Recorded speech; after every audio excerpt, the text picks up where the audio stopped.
Politics and Running. Berto Will is your host. Thank you so kindly for being a part of the show. Welcome aboard, everybody that's in the house right now. We have Melanie Keelan. Welcome from Barcelona, Spain. We also have Eric Hayes from Kingwood, Texas. We have Paul Fleming from Atlanta, Georgia. Bridge MCP from upstate New York. And AVQ from Brooklyn, New York. In the house as well is... If I missed you, you know I love you, and you know I will find you, and I will say, hola, ¿cómo estás? Paul Fleming says, Clarence Thomas ruled in favor of Citizens United. Harlan Crow and his family's political contributions then went up by 862%. Then we later find out Thomas let Crow take him on lavish trips by his mom's home and help fund his wife's conservative nonprofit. I see how this works. The Supreme Court is for sale. Yes, the Supreme Court is for sale. Let's see what else we got here. Eric says, please remember on 9/11 and 997 people killed and over 6,000 injured on that day 27 years ago. We honor their sacrifice for our country and pray peace and comfort for all families impacted. We hope and pray for the spirit and unity of our country that emerged after 9/11. I had an interesting conversation with one of our listeners this morning who was completely upset that I didn't mention 9/11, and I think he wanted me to apologize for not mentioning 9/11. All of us think 9/11 was a tragedy. All of us are very, very sad that 9/11 occurs. I think I'm tired, really. I am tired of, let me see how to put this in the right context so that it's not taken wrongly. 9/11 was a major tragedy. We lost almost 3,000 American lives. I hate it. These were innocent people that died. Innocent people that died that had nothing to do with all the machinations that go around in the world that causes this. But in the process of all of this occurring, we have all this terminology, and this is what I explained to the person in the letter that I replied to him. We honor you for your service, but we don't serve you. We thank you for your sacrifice of the 3,000 that perished in that, but we do nothing to change the conditions that created 9/11. We look at what occurred in 9/11 and we justifiably show the tragedy. We show the tragedy, but forgotten. Remember, and let me just tell a little bit about where I'm from, because should I show the letter? I'm going to write a blog about the letter, but I'm not going to do it right now. But my concern is this, right? I want to be able to show that measured response and understand that those people who died on 9/11, they were not sacrifices. They were not sacrificed. They were a result of a terrorist act, and they were a result of much other things as well. We have to they didn't ask to be martyrs. They didn't ask to be heroes. They just wanted to go to work in a safe place. That's what they wanted. And the political system has turned this event into something that it should never have turned into. We use this event to invade Iraq. We use this event to create a police state with the Defense Act. We use this one event.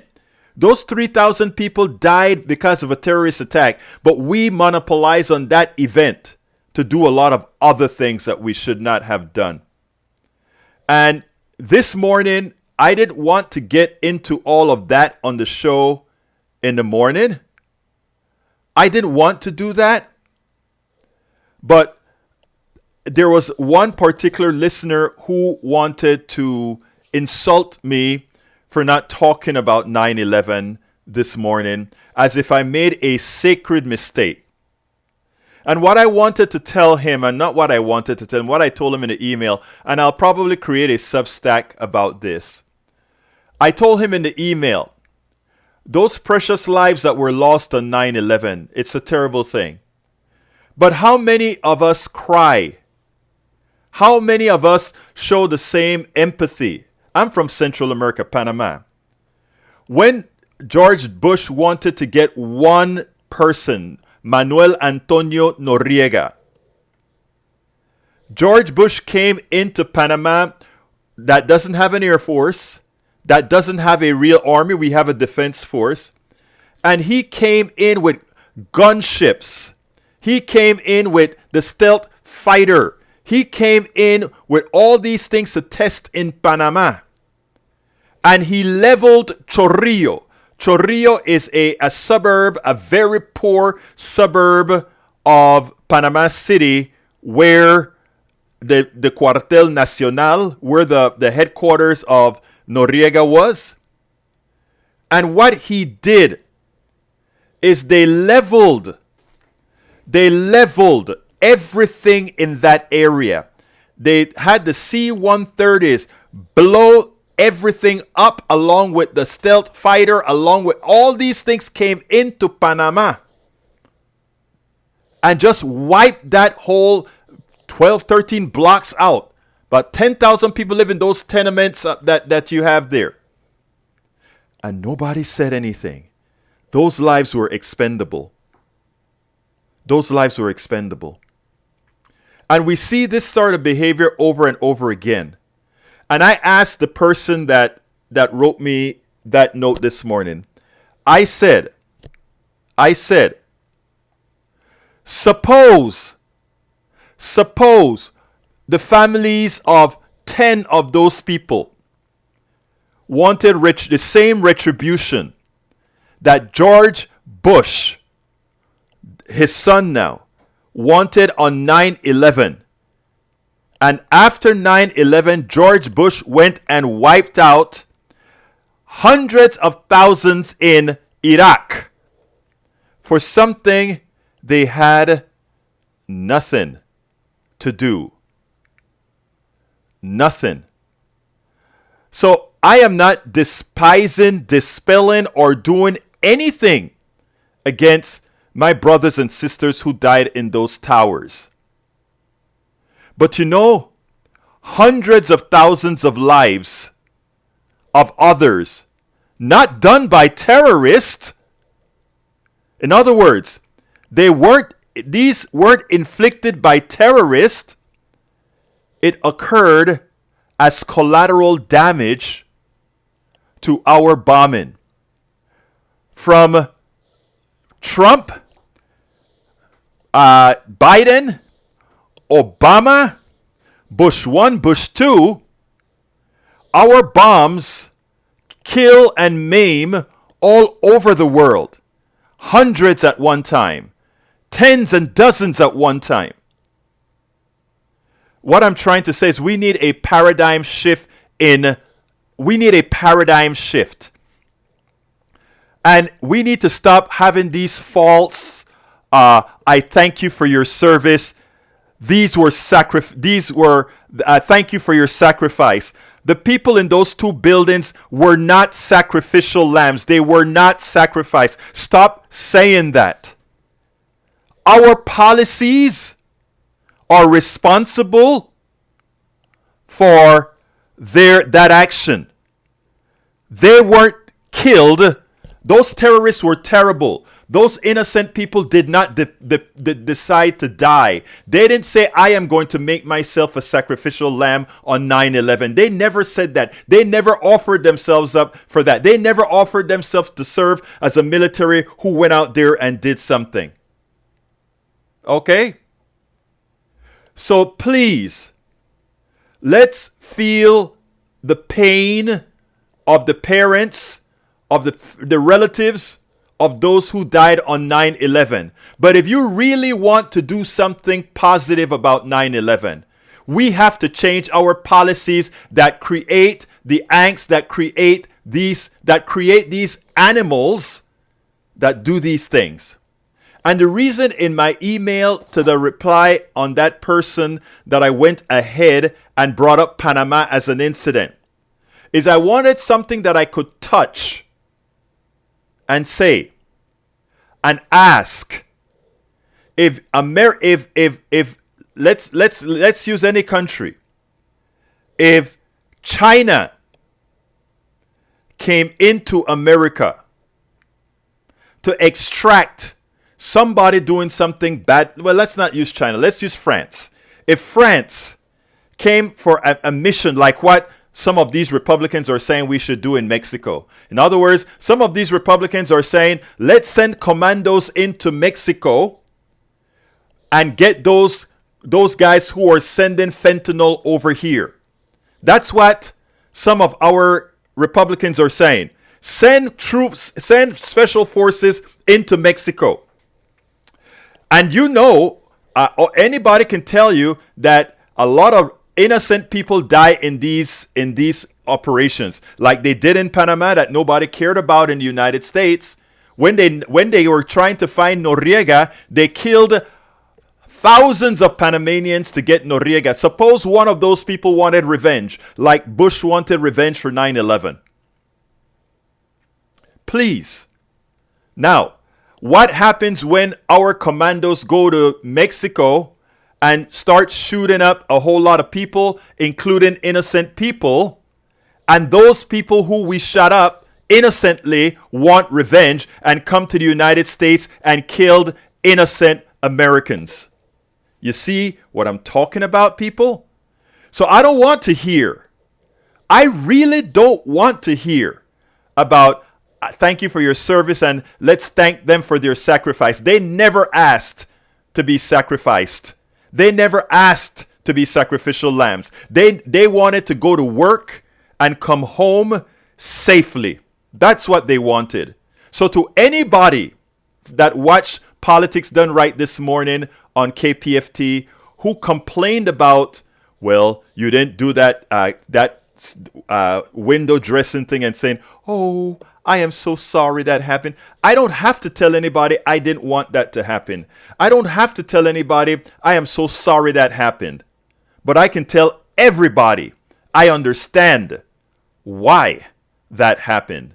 And it wasn't the fault of those innocent people there, but it was the fault of a lot of plutocrats who forced our government into policies that created that revolving door, that cycle of violence.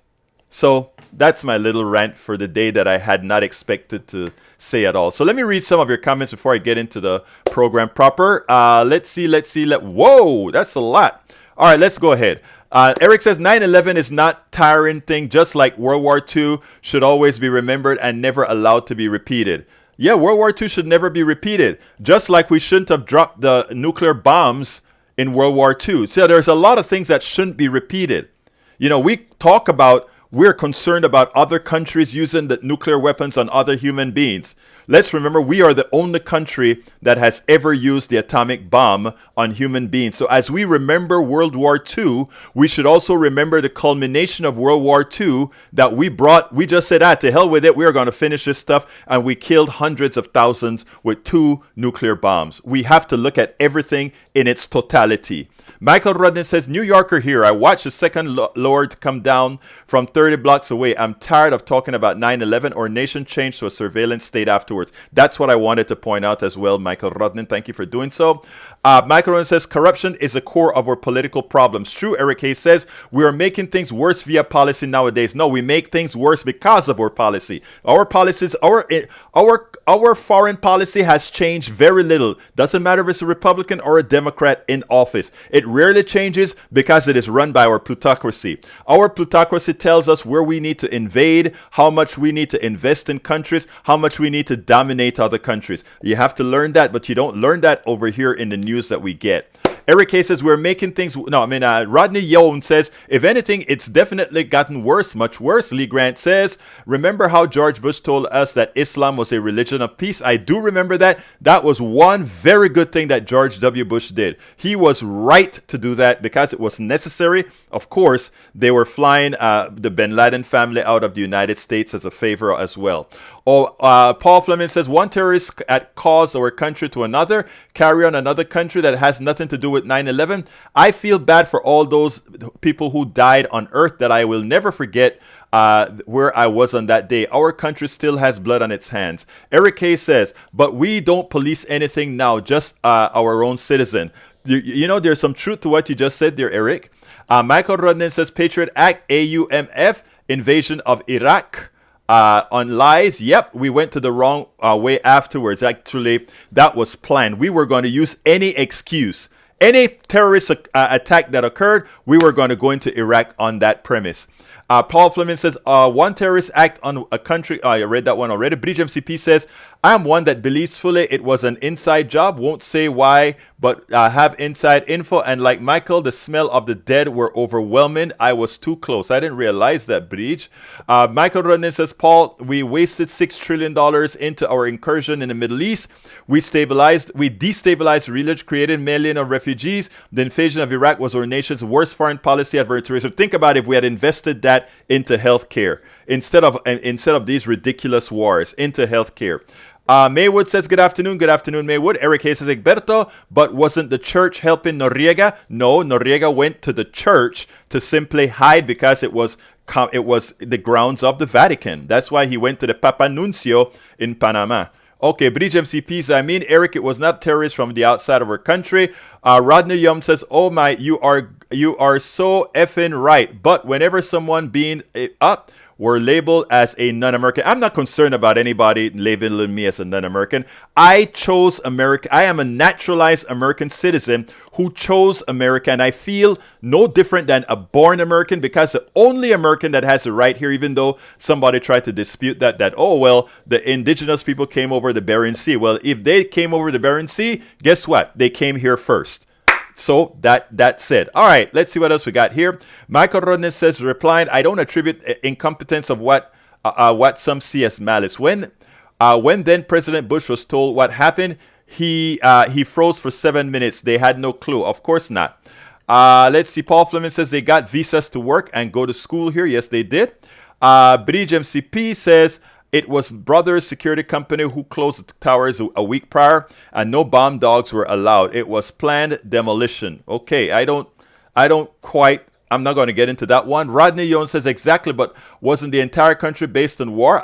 Just think about it. That's exactly right. Everything that we did was under arms, and that's why we are such an arm-driven country. We just love to kill. We love to maim. Ask the indigenous people who marched on the Trail of Tears. Ask indigenous people who had Black Hill as that was their territory until gold was found. And, well, the treaty was no longer valid because you found gold, Indian people. We are going to take it back. Those treaties meant absolutely nothing. All right, we got also, para ver, I'm going to scroll down a bit. I'm scrolling down a bit. Daniel says, well, if Mexicans want to come and kill Americans, Biden has made the goal enmity attainable. All right, that is such a silly statement, my friend. I hate to say that. Tom C says 9/11 also marks another tragedy. 50 years ago in 1973, U.S. government supported a military coup d'etat in Chile that resulted in thousands of political executions under the dictator Augusto Pinochet. That is also true. And we have to learn these things. The problem, Brother Tom, is that many of us don't know our own history. We don't know our own history and what we've done. So they can say just about anything, right?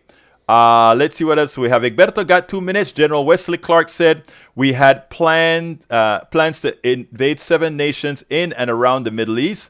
I believe that. I'll talk about that after. I don't have it right now because we got a lot of videos to show.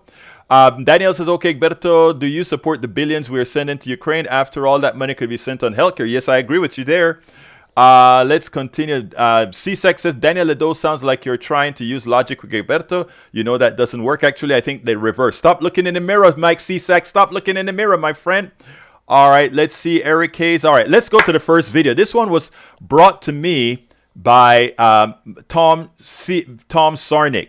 This video is courtesy of Tom Sarnik. I found it so compelling, I had to go ahead and play it right away. So Tom, thank you so kindly for bringing this one to my attention. And here we go.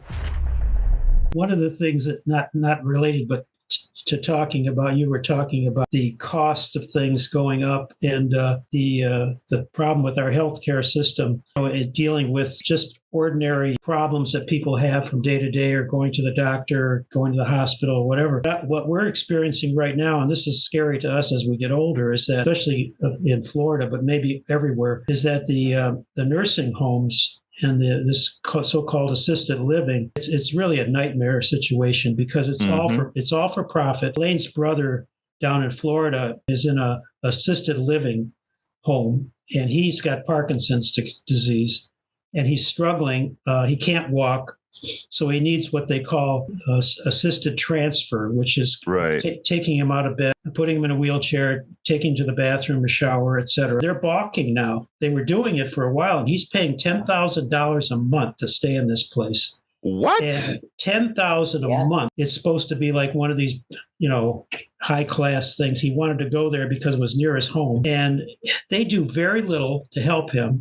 They don't even clean the room. It's a mess. And because we were down there, and now they're trying to throw him out because they want him to pay even more. $10,000 a month? Yes, $10,000 a month. You realize most of that is profit. I know. And because, we saw other places that are a lot less. These places, they want to do the least amount of possible for the amount of money that they make. So as soon as you get into a situation where you need help, out the door, next, they just throw you out. And if you have to go to the hospital, which he did, your room might be occupied when you try to get back. So it's really a disaster. And we're struggling. Her other brothers down there, and he doesn't really know what to do. We don't know what to do.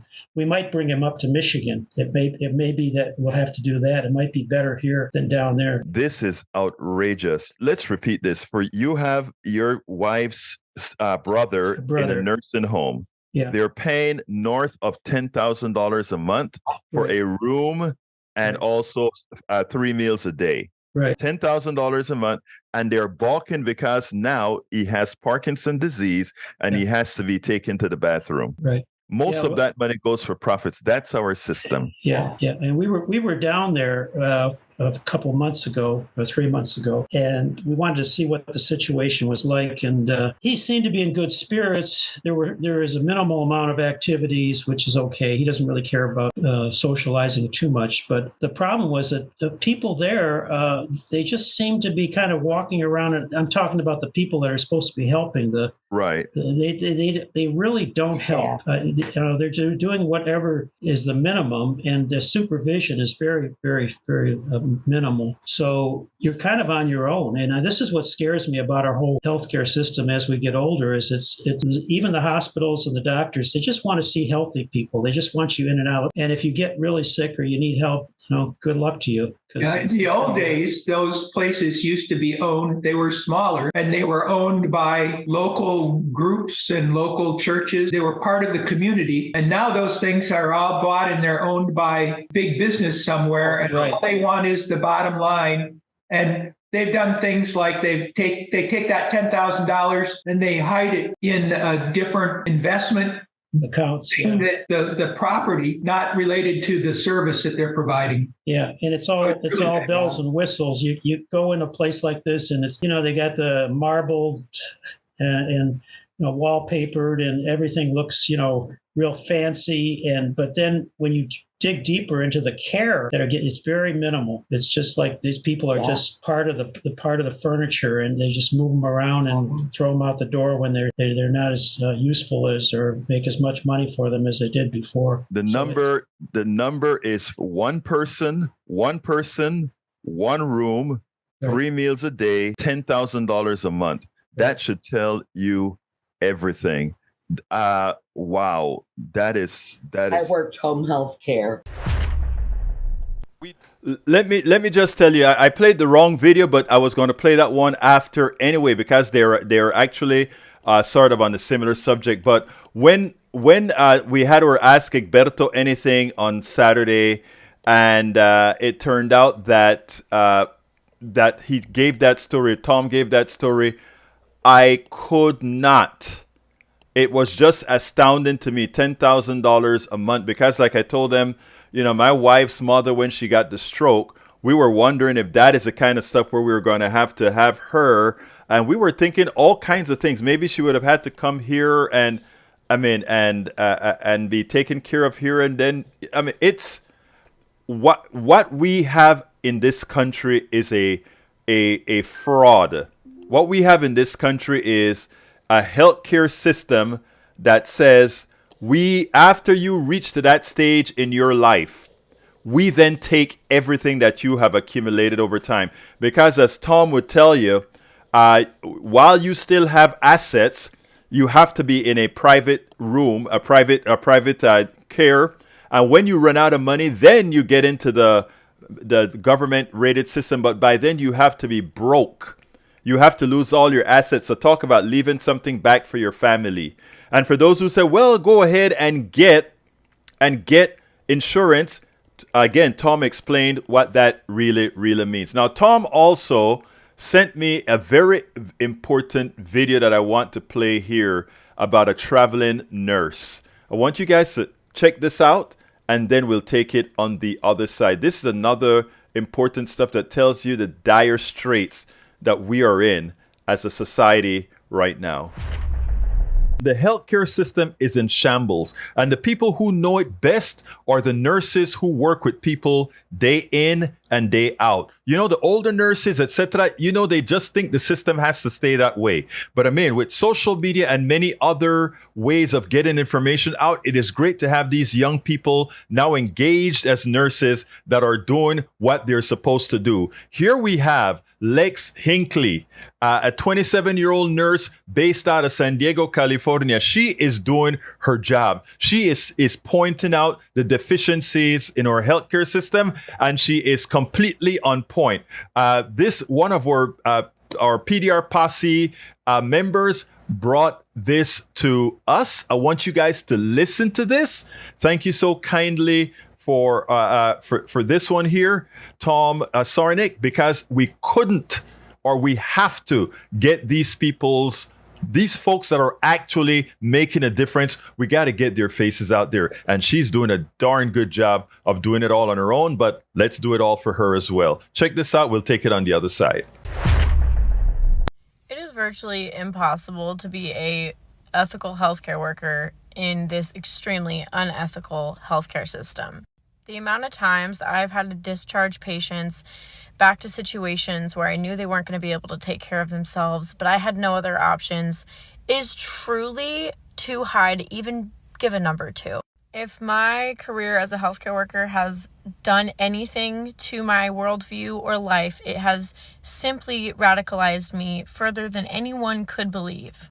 But more so than anything else, I know in my heart that there is no way, shape, or form that we improve our society as a whole without completely dismantling for-profit healthcare.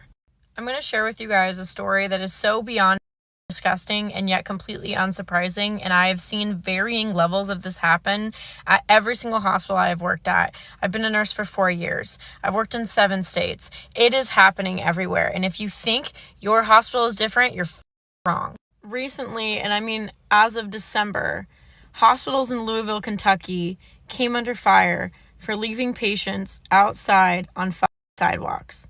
They do this in front of shelters. They will drop patients off in front of shelters just like this. But sometimes they don't even take them to the shelter. They literally leave them right outside the hospital. This specific patient was left in this condition in 36-degree weather. The whistleblower who brought this to the media was a female employee, presumably a healthcare worker at this hospital, and she said she sees this a lot. This reporter said, "So I started watching, and on December 16th at 7 p.m., 35 degrees outside, I recorded 3 security guards surrounding an elderly woman with a walker and slowly escorting her out of the emergency room." In order to understand what could potentially lead to a situation like this, we need to know 2 things. 1, the United States has a law called EMTALA, which basically says that healthcare workers in emergency rooms and hospitals have to, at the very least, stabilize patients, meaning make sure they're not actively dying before discharging them. The second thing you need to understand is that when you defund social programs, it all ends up in the ER. When you defund senior care, when you defund psychiatric care, when you defund shelters, whether it's homeless shelters, women's shelters, when you defund the safety nets that our society needs to prevent people from beginning a crisis downward spiral, they end up in the ER. And simply put, ER workers and hospital workers are already at their wits' end. We cannot act as a catch-all for every single issue in society, and yet we are. Here we are doing it. And at the very same time, treating people like literal garbage should never happen. Should never happen, and yet I understand what caused that situation to occur. Because I'm sure that in a red state like Kentucky, those social programs are even worse funded than in the states that I've worked in. So these people, and by these people I mean patients, healthcare workers, and their bosses, have no options. Meanwhile, the executives of that hospital are probably out on a trip in the Caribbean on their 7th yacht. The only way to fix this, the only way to fix situations as unethical and disgusting as this from happening, is to fund solutions. We need to fund proper safety nets for our society. In this country, if you lose your job, you lose your health insurance, you potentially lose all of your income, which means you're not going to be able to pay rent. Well, then what happens if you get sick? Do you see what I'm saying? We don't have safety nets for our poor in this country. We have a greased chute. And at the very bottom of that greased chute of poverty is a trip to your local emergency room, because everything ends up in the ER. And then we have nowhere to place people. We have no way to help people. And so people in that position get frustrated because they feel like they can't do anything, and they're being expected to have the answers for a very up system.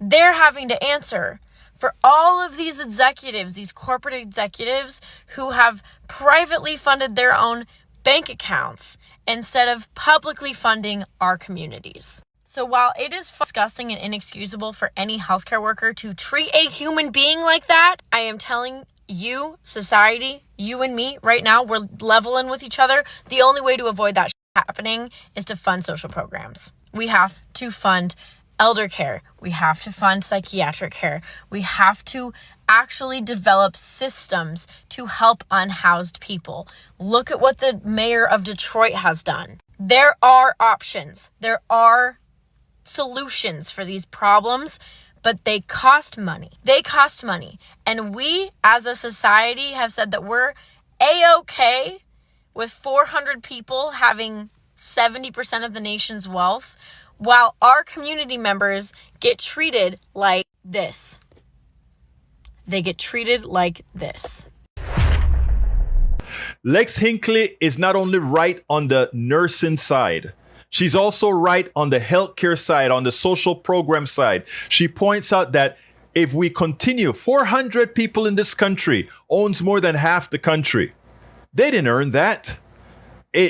What they have is exactly what's causing the problems in this country. What they have is pretty much legally stolen. And Lex Hinckley, a 27-year-old, exposes one area. We need so many more doing what she is doing, because you know what? While a lot of the folks out there thinks there's no other way or there's no way out, these younger folks or millennials or Gen Zs, they know that they have to take the bull by the horns and get done what needs to get done.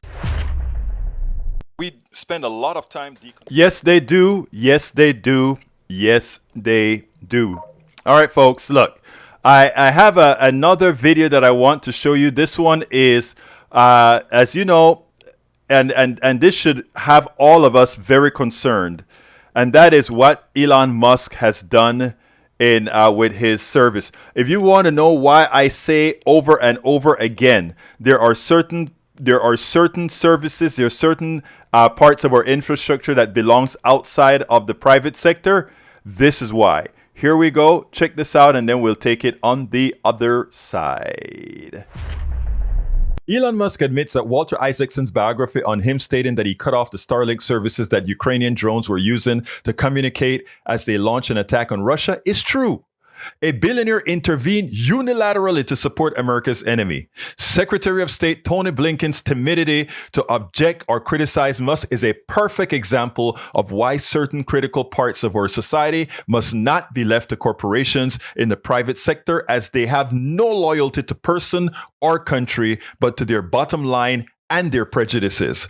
Listen as CNN's Jake Tapper gives Blinken every opportunity to condemn Musk. It is clear he is scared of the billionaire, even as his action bordered on treason.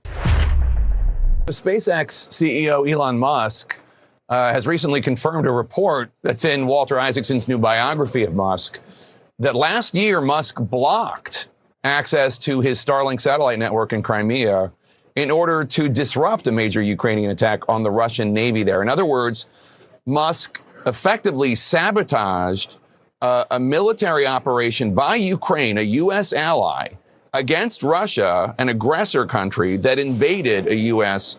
ally. Should there be repercussions for that? Jake, I can't speak to a specific episode. Here's what I can tell you. Starlink has been a vital tool for the Ukrainians to be able to communicate with each other, and particularly for the military to communicate in their effort to defend all of Ukraine's territory. It remains so, and I would expect it to continue to be critical to their efforts. So what we would hope and expect is that that technology will remain fully available to the Ukrainians. It is vital to what they're doing. I don't know that you can't speak to it. You won't speak to it. Musk says he was reportedly afraid that Russia would retaliate with nuclear weapons. Musk says that's based on his private discussions he had with senior Russian officials. Are you concerned that Musk is apparently conducting his own diplomatic outreach to the Russian government? Really, none of this concerns you? Jake, I can't speak to conversations that may or may not have happened. I don't know. I'm focused on the fact that the technology itself, Starlink, has been really important to the Ukrainians. It remains so. And it should continue to be part of what they're able to call on to be able to communicate with themselves, and again, to have the military be able to communicate. Throughout this Russian aggression, we ourselves have always had to factor in what Russia may do in response to any given thing that we or others do or the Ukrainians do, and we have. But what's so critical now is that Ukraine has had real success over the past year. I was just in Ukraine, as you know. The last time I was there was almost exactly a year ago. In that year, from the last time I was there till this week, the Ukrainians have retaken more than 50% of the territory seized by Russia since February of 2022. They're now engaged in a critical counteroffensive. And we're doing everything we can to maximize our support for them, along with many other countries, so that they can be successful. Starlink is an important part of their success. And as I said, we expect that it will continue to be so. It sounds like Starlink's so important the U.S. government doesn't want to risk offending a capricious billionaire who did some things that I think in another situation the U.S. government might want to say something about. You know, it's interesting because America likes to give these billionaires kudos as if they are the best thing since apple pie, as if they are geniuses. What they are geniuses in capitalism. Geniuses is using everybody else's skills, everybody else's abilities, make it theirs and monopolize on it. You know, Daily Kos had a story on this particular subject that I loved. And this is how he started to talk about Musk. He said the following: Elon Musk is neither an engineering nor business genius. He didn't found Tesla. He didn't design the motors or the batteries or the cars. He did found space exploration, more familiarly known as SpaceX, but again, he never set his hand to an engineering design, much less a wrench.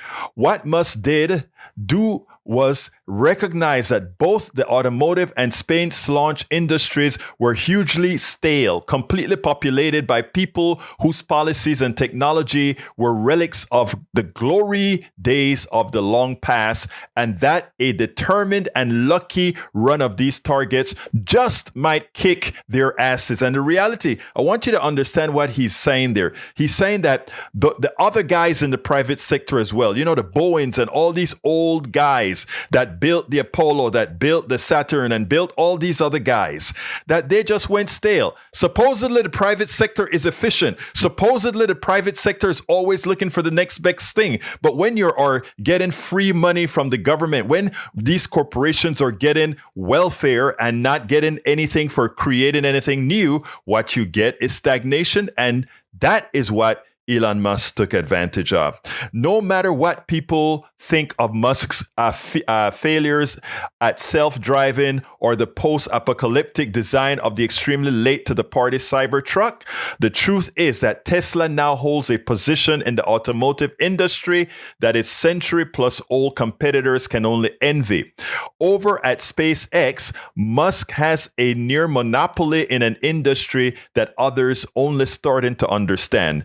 This week, we got a glimpse of what that means, and that glimpse looked like Musk being able to single-handedly determine who lives or who dies. Again, look at what he did in where again? In Ukraine, where he stopped the Ukrainians from getting rid of Russian ships that were launching missiles to kill Ukrainians, which means that single-handedly, Musk was responsible for the murder, for the deaths of many Ukrainians. I want to go further to explain what he's saying here. He says, last week we learned that Musk personally intervened to cut off communications to areas in Ukraine to thwart an attack that was intended to sink Russian warships docked off of occupied Crimea. That attack could have played a significant role in determining the outcome of the war. On Friday, Musk admitted that he took direct action to prevent communications in the area of the attack, which reportedly left Ukrainian drone ships floating helplessly. Soon, some of these ships washed ashore near the Russian fleet and were studied by Russian authorities eager to block future attacks. The Russian Black Sea Fleet has fired hypersonic missiles into civilian structures across Ukraine, resulting in some of the most horrific war crimes of Russia's unprovoked illegal invasion. Those attacks continue today due to the decisions of one man, a billionaire named Elon Musk. Musk pretends that by preventing Ukraine from using the communications gear they had mostly purchased, that he was refusing to play a role on military attack, but he played a role. He chose sides. He chose to protect the Russian warships because he claims he believed Russian propaganda about a nuclear threat. Musk chose to put his own opinion over not only the strategy, but the lives of Ukrainians. They are still paying for this decision in blood, for his decision in blood. Perhaps most astonishingly, just 2 months after Musk decided to pull the plug on the attack, SpaceX announced the Star Shield service, which it advertises as featuring additional high-assurance cryptographic capability to host classified payloads and process data securely, meeting the most demanding government requirements. So here he is saying, hey, we are going to make sure that Starlink can serve the needs of the government by giving them the security that they need, but it's still controlled by Musk. Folks, when we talk about there are certain services and that do not belong inside of the private sector, these are the things we're kind of talking about. When I talk about I wrote a book. It's called As I See It, Class Warfare, the Only Resort to Right-Wing Doom. I pointed out a lot of features within our economic system that does not belong in the private sector because the corporations use it to control us. Let's give an example. The food supply. By having corporations being able to create plants that can generate seeds or not generate seeds, have now caused farmers not to be able to bank many of their seeds, but having to go back to corporations every year to get the seeds that they want to plant, right? Again, they own the patents, and if your pollen blows into another place, it's suddenly you have to pay the corporations because you are now growing their product. The same apply to many patents for drugs, etc. These things do not belong in the private sector. Now we see a clear example where one person, a billionaire, because he controls communication, which nobody should control up in space, right? Because he controls that, he can determine if he's going to allow the signal to allow a government who is defending themselves against another violent government. He's deciding, I am not going to allow you to go ahead and use these services to do what you need to get done. Communications, he's just proven things that I've said before. Communications do not belong in the private sector. Certain forms of energy, distribution, etc., does not belong in the private sector. Healthcare does not belong in the private sector, because these are things that we must have. These are the things that we need. And by keeping these things or having these things in the private sector, we're giving the private sector, the corporations, veto power over the things that we need. Not only veto power, but extortive power over the things that we need. We give them the ability to blackmail us as citizens of countries because they control it. It is time now. First of all, Musk proves, I think, clearly proves what he has done with Starlink, that Starlink cannot be controlled by the private sector. People may say, but he innovated it. He didn't innovate it. All these technologies were developed at NASA and other places and refined in these different companies. Musk is doing nothing new or gallant or nothing new or effective that no other organization cannot do. He's just a person who was able to take advantage of the old dogs who are not doing the work that they got so used to sucking on the government's you-know-what that they didn't perform. Well, he has shown that in his performance and his evil, he is a danger. He's a clear and present danger, not only to America, but also to the world. Absolutely so. Clear and present danger to the world, not just America, but the world. Okay, we're coming close to the end of the program. We only got like 8 minutes. I got one more video, and this one is great to see when you have an interviewer who has intellect, an interviewer who does your homework. I want you to check this one out, and then we'll take it on the other side. Very, very important how this guy really handled Vivek. Vivek met his match. Vivek met his match. Vivek Ramaswamy is your standard charlatan. He speaks with a certain tonality, with the expectation that he's going to overwhelm you with his wordiology, right? He's going to overwhelm you by having answers and just one after the other continuing to fight. Well, what he forgot is that there are, in fact, a guy who wrote a book on doing these kinds of interviews for people like Vivek, and his name is Mehdi Hasan. And Mehdi Hasan, somehow Vivek believed he was going to go on to Mehdi Hasan's show and make mincemeat out of him. Instead, the converse occurred. I want you to listen to this, and then we'll take it on the other side. But this is important. The fast-talking Ramaswamy, who Chris Christie famously said sounds like ChatGPT, always appears unbothered by his stream of contradictions and falsehoods, never really gets nailed down long enough to be caught in that. But until today, Ramaswamy had not gone up against one interviewer in particular, one who is built for just this sort of situation. MSNBC's own Mehdi Hasan. In retrospect, probably should have kept it that way. So, Mehdi, I've made this really easy for everybody. And I did this in the early weeks of the campaign. I released 20 years of tax returns. Yes, you did. Something that no presidential candidate, let alone somebody who's successful in business, has done. I challenge Democrats and Republicans alike, including the Biden family, to do it. Exactly. We have 2009 But the fact of the matter is, you know what I would advise every 24-year-old should take 2009 $50,000. and 2010, you made $750,000. You had the money to pay for law school. You didn't need a Soros affirmative action scholarship that you now criticize. I mean, none of this is worthy, but if you think it is, let's get to the detail. That was actually the first big piece of money. You say you're anti-affirmative action. You took a scholarship for immigrants. I'm anti-affirmative action. So why'd you take a scholarship for the children of immigrants? Which falsehood would you like me to address? The financial one or the one about my views on affirmative action? Because I can go in whichever order you'd like. On the financial piece of it. Not at the time that I had applied for the scholarship that fall. Yes, you did. December. Yes, you did.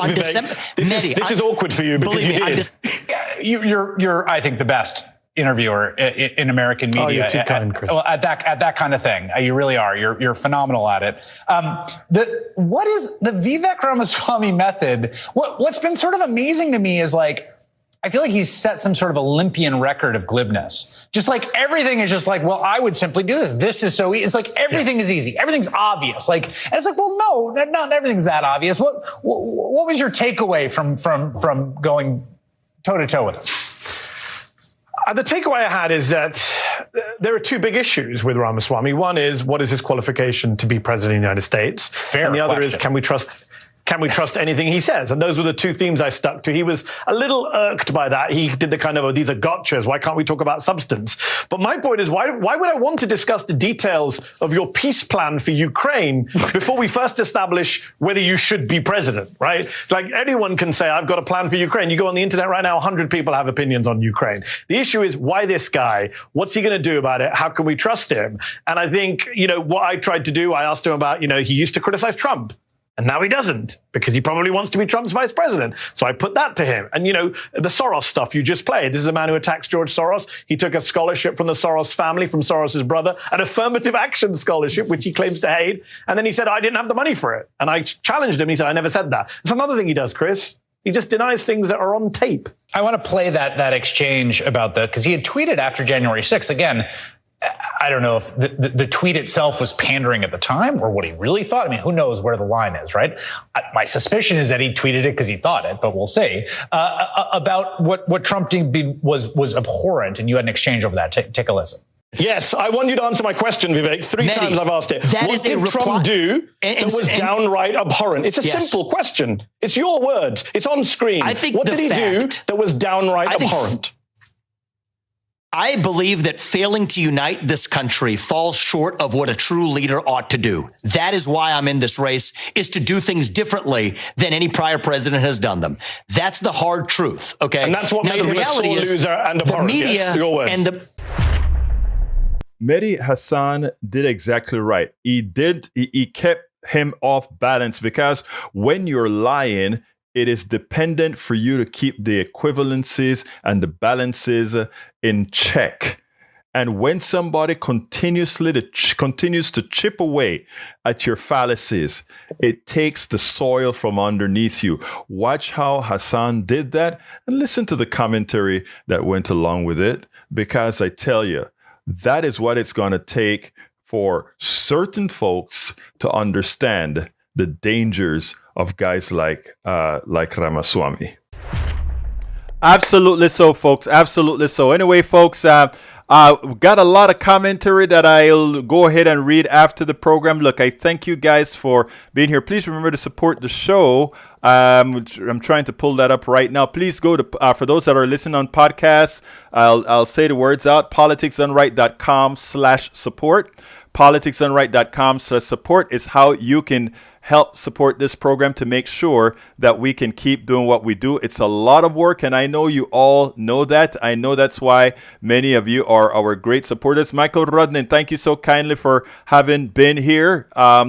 Let's see what else we got here. Anyway, you can go to politicsdoneright.com/support. I'm about to put that into the chat right now. politicsdoneright.com/support has all the different ways in which you can support this program and make sure we are successful. Thank you, Bridge MCP, for that wonderful super chat. We cannot, I repeat, without great listeners like you who continue to make sure we can keep this up, we can't do it. It is your doing. So folks, follow Bridge. Let's have a super chat. I want to see what's the biggest super chat I'll ever get. Anyway, so go ahead. Thank you, Bridge. You are wonderful. You're beautiful as usual. Let's go ahead and go to politicsdoneright.com/support for all the different ways you can support us. Or you can just go ahead and hit this donate button on the video, or do a super chat. Also, you can go support us by linking or getting a paid copy of our newsletter. That's at politicsdoneright.com/newsletter. Again, that is politicsdoneright.com/newsletter. We would be extraordinarily thankful for all of you who say, you know what? I think I want to give Politics Done Right a coffee a month. That is all it is. And what you're really doing, again, you get a chance to read every single one of the books that I publish, both the ones that are already published and the ones that I have in the pipeline to be published. Right now, I have 2 of them on Substack. I have to transfer 3 more of my 5 books to Substack, and I'm in the process of doing that. Slowly, it takes a lot of time, but I'm doing that. So if you subscribe to our Substack, politicsdoneright.com/newsletter, all of the books that I write, you read them in Substack for free. And not only the books that I've already written, but all the new books. That is my commitment for those of you who decide I am going to support Egberto Willies and Politics Done Right by being a subscriber to his Substack, which is at politicsdoneright.com/newsletter. Wow. Daniel says, I know you need money. I'm sending you a form to apply for funding from Kim. He's very generous to his fellow socialists.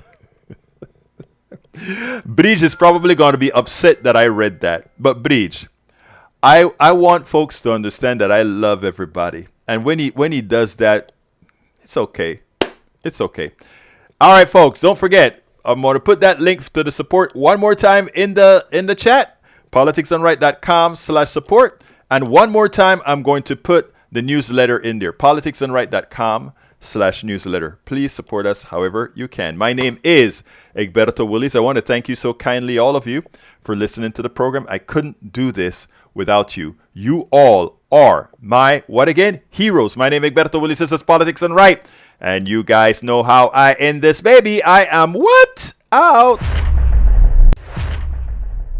We spend a lot of time deconstructing the news, trying to parse it into a form that everybody can understand. We try to find those little nitpicks where it flies above the fray, etc.